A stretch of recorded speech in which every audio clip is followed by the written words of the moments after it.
안녕하십니까. 법률사무소 회주의 정준영 변호사입니다. 오늘은 약식기소 절차에 대해서 제가 설명을 드릴게요.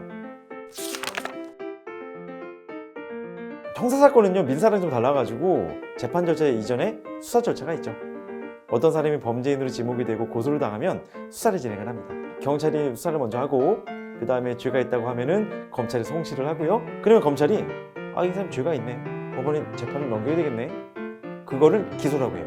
통상은 기소해가지고 법원에 재판을 받게 하고 이게 정식 기소죠. 근데 약식 기소는요, 어떤 거냐면 좀 짜잘한 사건이야. 그래가지고 소위 말하는 벌금, 구류, 과료 이런 거 나올 사안을 정식으로 재판에 청구하지 않고요, 검찰이 판결로 써요. 해가지고 법원에 서류 올립니다. 그럼 법원은 그냥 판사님이 도장만 찍어주고 이렇게 끝나는 사건을 약식 기소 절차라고 해요. 약식 기소 절차는 일단 시간이 빠르겠죠.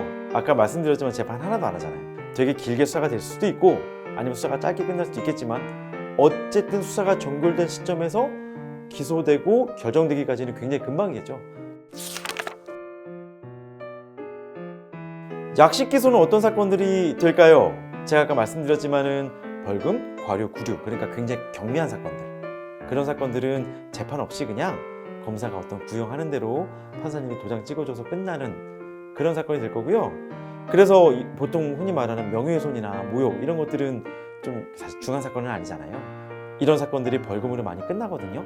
이런 사건일 경우에는 주로 약식 기소 절차에 의해서 결정이 됩니다.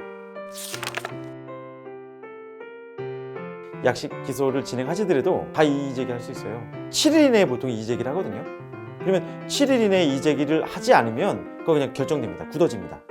그래서 확정 판결과 동일한 효력이 있을 거고요. 7일 이내에 이의 제기를 하게 되면 정식 재판이 회부가 돼요.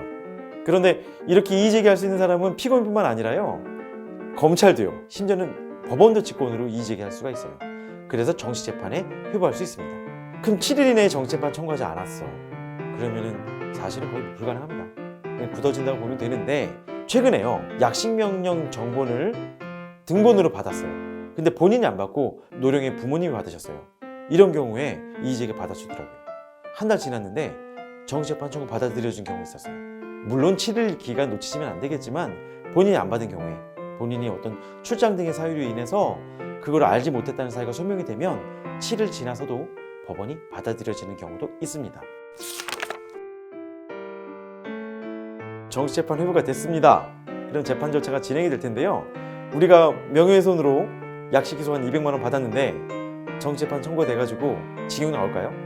아니면 200만 원 벌금이 한 500만 원 오를 수 있을까요? 반은 맞고 반은 틀립니다. 과거에는요, 불이익변경금지 원칙이 여기 적용이 돼가지고 피고인이 어떤 이의신청을 했을 때 약식 금액 이상으로 선고가 되지 않았어요. 그랬는데 법이 개정이 돼가지고요, 형사소송법 제457조의 2를 보시면 형종 상향이 안 되게 돼 있어요. 형의 종류. 벌금형보다 중요한 게 징역형이잖아요. 이렇게 올라가지 못한다고. 그런데 벌금형 내에서 금액을 올라갈 수 있어요. 그래서 약식명령을 받으신 분이 이의 제기했을 경우에 정식재판을 하게 되면 어떤 벌금 그대로는 나올 수 있겠지만 그 금액은 많이 나올 수 있다는 점. 그래서 남용하면 안 되겠죠. 오늘은 약식기소에 대해서 저희가 가볍게 좀 살펴봤습니다. 오늘의 하우투는 여기까지입니다. 여러분 안녕.